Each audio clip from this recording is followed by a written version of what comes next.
Price B to God. கர்த்தருக்கு ஸ்தோத்திரம்.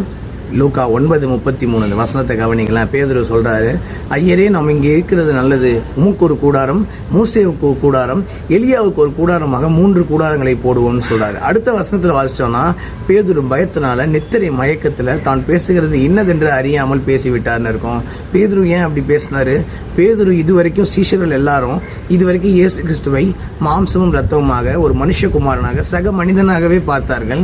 திடீரென்று இயேசு மறுரூப மலையில் மறுரூபமாகி மகிமையில் எலியா மோசையோடு தோன்றி சம்பாஷணை பண்ணுறதை பார்த்தோன்னே அவர்கள் ஒரே பிரமிப்பாக இருந்துச்சு. பேதுரு சொல்கிறாரு, நம்ம இங்கேயே இருந்துடலாம், கூடாரம் போட்டு கீழேயே போக வேணாம். அந்த மகிமையை பேதுரு கண்டார்ல. யோவான் சொல்கிறாரு, வெளிப்படுத்தல் 1:14-15 அவருடைய சிரசும் மயிரும் வெண்பஞ்சை போல இருந்தது, அவருடைய சத்தம் பெருவெள்ளத்தை இறைச்சலை போல இருந்ததுன்னு சொல்கிறார்ல. அதே யோவான் தெரிந்து கொள்ளப்பட்ட அம்மாளுக்கு எழுதுறாரு. 2 யோவான் 1:12 நான் முகமுகமாய் நேரில் வந்து சந்திக்கும் போது உங்களுடைய சந்தோஷம் நிறைவாகும். இல்லை, இயேசுவின் சீஷனாகிய யோவானே முகமுகமாய் சந்திக்கும் போது சந்தோஷம் உண்டாகும்னா இயேசு கிறிஸ்து ஒரு நாள் நம்ம பார்க்க போகிறோம்ல. வேதாகமத்தை நாம் வாசிக்கும் போது நம்முடைய சபை போதகர்கள் எல்லாம் நம்மளுக்கு இயேசு கிறிஸ்துவனுடைய குணாதிசயங்களை சொல்லும்போது இயேசு இப்படி இருப்பார் அப்படி இருப்பான்னு நம்ம கற்பனை பண்ணுறோம்ல. ஒரு நாள் நம்ம நேரில் பார்க்க போகிறோம். நம்ம ஆயத்தமாக இருக்கிறோமா?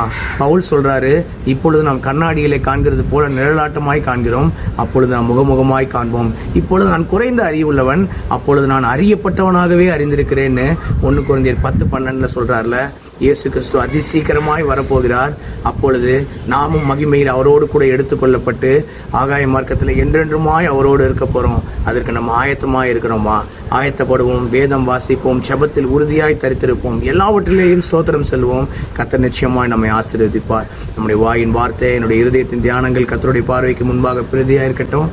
கர்த்தருக்கு சித்தமான இன்னொரு வீடியோ பதிவில் நாம் சந்திப்போம். God bless you all. Thank you so much.